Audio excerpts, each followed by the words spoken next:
Welcome to Guns Gear Network, everyone. Appreciate you tuning in. I wanted to bring you this video, and it's a little bit of a continuation. I had started a series of videos about my bug out bag and some kits within it and things like that, and one of the videos I did was about the hygiene kit that I keep in my bug out bag. And in the comment section, a fellow YouTuber, matter of fact, I'm a subscriber of his, and I think he's a subscriber of mine, we started some dialogue. He came on the channel and then started some dialogue and kind of questioned why I had so much stuff. He basically thought it was too much stuff in the bug out bag, or at least in my hygiene kit. He thought you could do with a lot less. And you know, he had also mentioned about brushing your teeth or not. He said, you know, you're not going to get any sleep. And he also mentioned, why would you waste water to brush your teeth and things like that. So there was a few things that I wanted to address. And he has since made a video to kind of explain his analogy and his thinking, and did a video about a minimalist bug out kit. And so I wanted to go over a few points with you tonight, kind of why I do things the way I do and so forth. First off, let me say that when we talk about bug out bags and 72-hour bags and things like that, first off, nobody knows that it's going to end in 72 hours. And I'll bring this point too, because in the first set of comments he made, he said a lot of preppers look at bugging out like camping. Well, and a lot of people do make a sort of a mistake doing that, but I think that it's opposite of what he's thinking, because when I think of camping, I think of, I'm going to be gone for 3 days and I'm coming home. Nothing's going to change. Nothing, you know, most likely 99.9%, I'm going to be able to get to point A. I'm going to get to point B from point A, from my home to the campsite. I'm going to be able to camp for 3 days. I'm going to be able to pack my trash, and I'm going to be able to come home with no delays, no issues, no emergencies, no nothing. So I can pack for that situation very easily. Right? Makes sense. Because I know I'm getting there and I'm getting back, no issues, no emergencies, nothing's going to happen. I know exactly how much food, how much soap, how much water, how much everything. Well, in emergency preparedness, we have no clue when the start and the finish of an emergency really is, or a situation, I like to call it, because it could be the zombie apocalypse, it could be a tornado, it could be, you know, an EMP strike, it could be a lot of different things that we don't know about. So we have no clue if it's 72 hours or not. So the 72-hour rule, how did it come about? Why do people even talk about it? Well, the reason they talk about it is because it's a general rule. We hope that most emergencies, and you should at least have enough provisions for a 72-hour window. But General Mattis, our new Secretary of Defense, honest, great guy, he is just awesome. Here's what he once said, and he actually repeats this a few different times in some of his speeches and things. You do not determine when the war or the fight is over, the enemy does. And what he means is, you can't go to war and say, hey, we won, we're done. No. The enemy has to say, you won, I quit. Or the war is not over and you didn't win. Emergency preparedness is exactly like that. And what I mean by that is, you can't go out here and know when the emergency's over until the emergency itself decides it's over. The riders pack up and go home. They've cleared the streets. They're done. Okay, guess what? I guess I can go home now. They've determined that. You know, the tornadoes passed, and you know, the grids are finally coming back up because we got workers out, we got chainsaws going, we got this, that, and going. Finally got roads clear, I can get home. It kind of determined. You didn't say, hey, I'm going home. Nope, you can't, because there's 12 different logs between here and the main road, and it's going to be a week before they can get them all cut off because there's mass destruction everywhere. Right? Because I can't control that. So that's my point. You know, when the zombies attack, the zombies have to tell you, hey, we're done. We quit. We don't want to fight anymore. We're going home. We're going back into, you know, in our graves, and we're going to go to sleep now. There's no way to know a 72-hour window. It's a rule of thumb. It's kind of a good rule, I guess. It's somewhat of a rule, but you never know. With that said, I can't pack indefinitely for indefinite times. I can't take, 12 tractor trailer loads of toilet paper and wet wipes and all these food and everything else, but I can at least prepare for an extended period of time beyond 72 hours.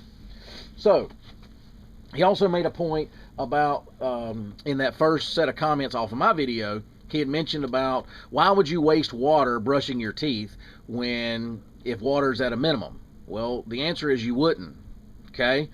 So I'm not going to give up dying of dehydration for preventing the risk of a tooth infection. You have to manage your priorities in emergencies.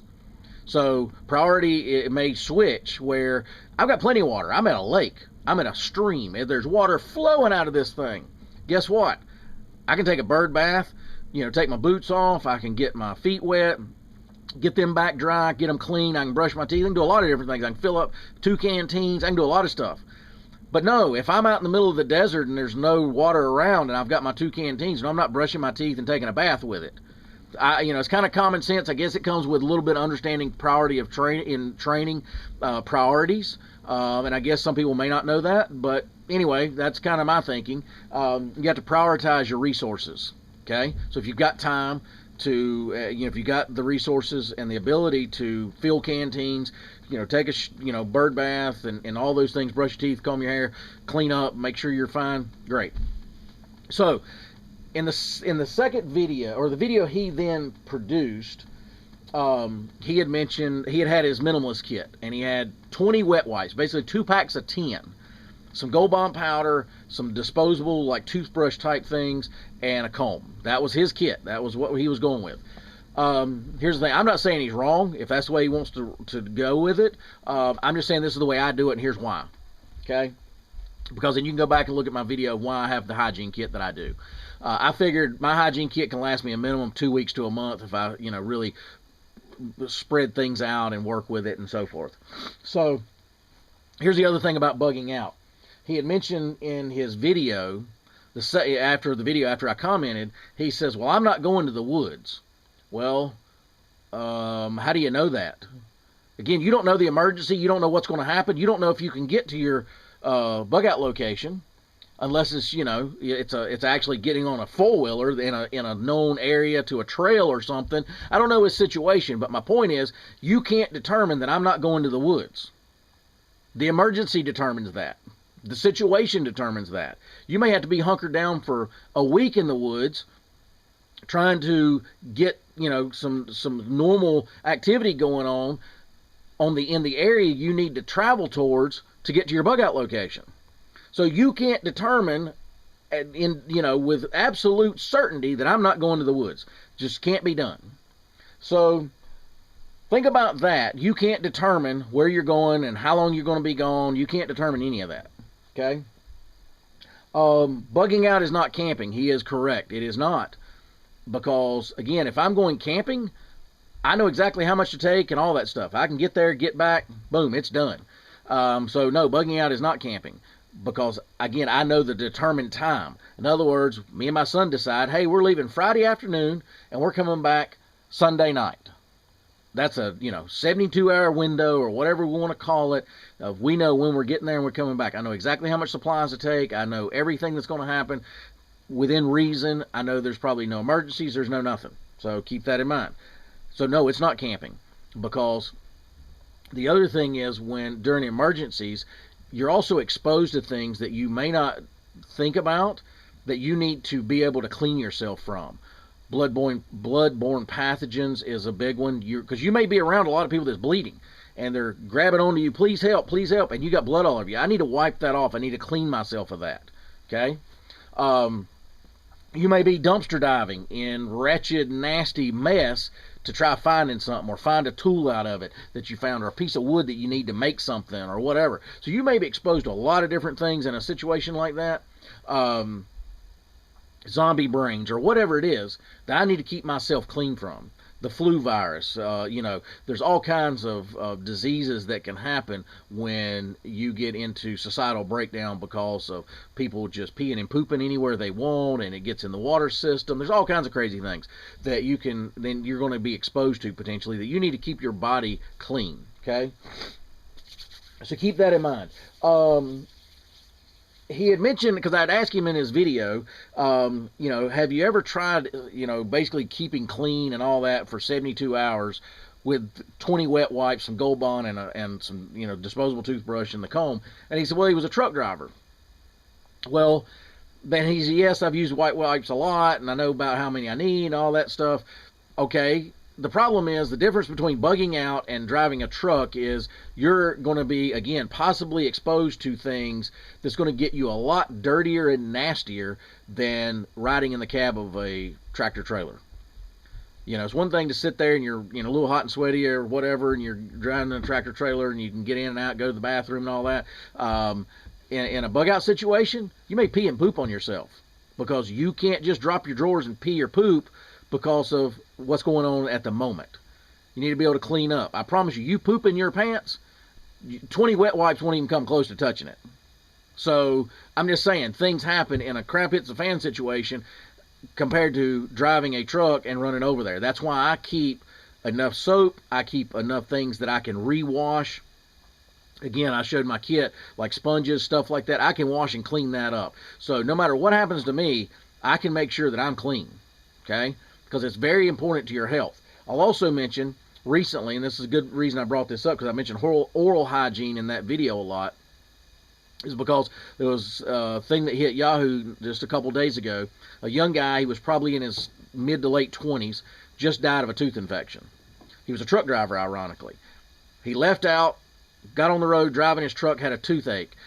Got so bad, he went by a dentist out of state somewhere where he was at. They saw him, said he had tooth infection, this, that, and the other, got on some antibiotics. Because a lot of times they will not work on you until that infection goes down. So because it can actually, then they can open it up and it can spread to your blood system even quicker. So they want to get all that infection out and so forth. So anyway, he gets back on the road. The tooth infection starts coming back. The antibiotics wasn't working, in other words. So his brother actually has to drive to where he was at or something to help drive his truck back and all that. Long story short is, within 2 or 3 days, he was dead. The infection went to his lungs. So infections can happen very easily. The reason you don't hear about people dying as much over tooth infections anymore is because of modern medicine and modern practices of hygiene. You know, with everybody using a toothbrush, brush 3 times a day. Back in the 1800s, and I talked about this in some of my other videos, there's people that literally committed suicide because of tooth and oral hygiene or oral problems, because the pain was so bad. I'm very high. I have a very high pain tolerance, but I cannot stand a toothache. If I crack a tooth, something like that. And when you're bugging out, you're going to be eating weird stuff. You're going to be eating stuff that may be not cooked all the way. There's a lot of different things that can happen. So you need to make sure you have good oral hygiene, and that's very important. So anyway, guys, I just kind of wanted to go over some things that I felt necessary. You notice I have some wet wipes. I carry wet wipes. It's in my kit. Matter of fact, I didn't even think I showed it in the original hygiene kit. That's because I showed the sponges, the washcloth, the soaps that I carry that I can reuse over time. So, and one of the things he mentioned was you're probably not going to get any sleep. Well, first off, you better get some sleep, because most people need sleep. Your body needs it.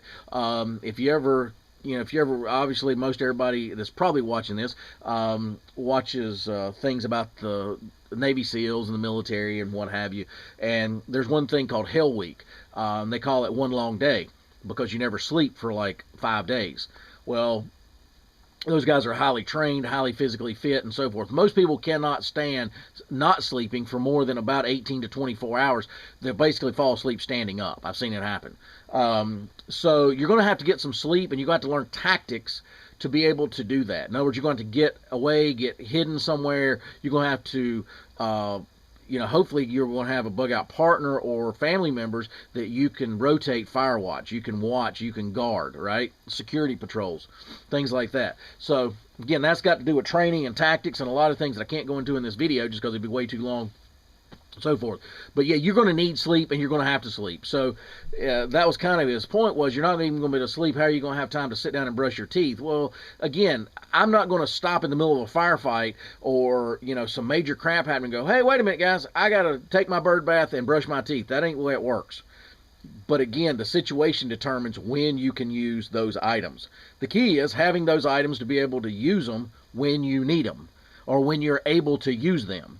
So that's the point. No, I'm not going to stop in the middle of something to say, hey, wait a minute, time for bath time, or it's time for a nap. No, that ain't how it works in emergency situations. We can't do that at work. We can't just stop in the middle of something in the middle of the day and go, hey guys, I got to go take my bird bath, But if you got a minute and you want to go freshen up in the bathroom, you go do it.